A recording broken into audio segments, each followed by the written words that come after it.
Good morning, চলে এসেছি রান্নাঘরে। আজকে কি রান্না করব দেখো। আজকে রান্না করব গাছের টমেটো পোস্ত। এই যে টমেটো সব জমেছিল, কেটে নিয়েছি দিয়ে পেঁয়াজটা হালকা ভেজে নিয়ে টমেটোটা দেবো, নাহলে পেঁয়াজটা ওরকম কাঁচা কাঁচাই থেকে যাবে। আর এদিকে বসিয়েছি এই দেখো আমের টক।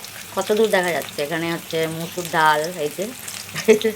তো ওইদিকে অনেক ঝামেলা আছে, তোমাদের আর দেখালাম না। তো চলো, এটাই আজকে তোমাদের দেখাবো।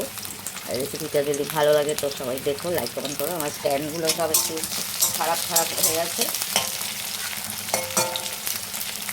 তো দেখো পেঁয়াজটা অল্প ভাজা হয়েছে, একটু নুন দিয়ে দিলাম, তো আরও তাড়াতাড়ি হয়ে যাবে ভাজা। আর এর মধ্যে দিয়ে দেবো এই যে টমেটো। একটু নাড়িয়ে দেবো। এটা যতক্ষণ ভাজা হবে ততক্ষণ আমি পোস্ত আর লঙ্কা, এরকম লঙ্কার বোটা কিন্তু দিয়ে রেখেছি, পোস্ত আর লঙ্কাটা বেটে নেব। তো চলো এটা ভাজা হোক। এই গরমে রান্নার ভিডিও করা যে করে সেই জানে।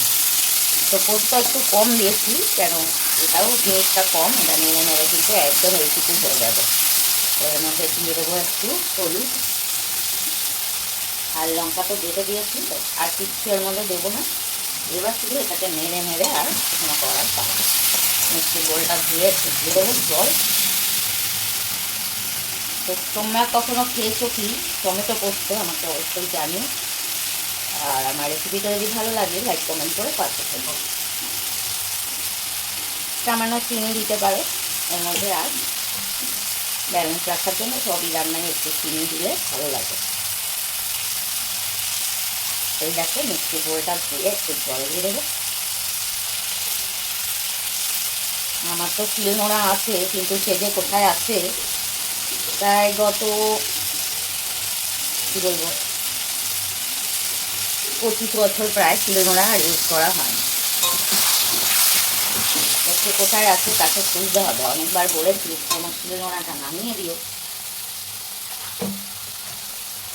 ভিডিও করার চক্করে অনেক কুড়ে বউরাই এখন শিলনোড়ায় মশলা বাটে, যেমন আমি। কেউ গায়ে নিও না বলছি বলে, আসলেও কথাটা কিন্তু সত্যি।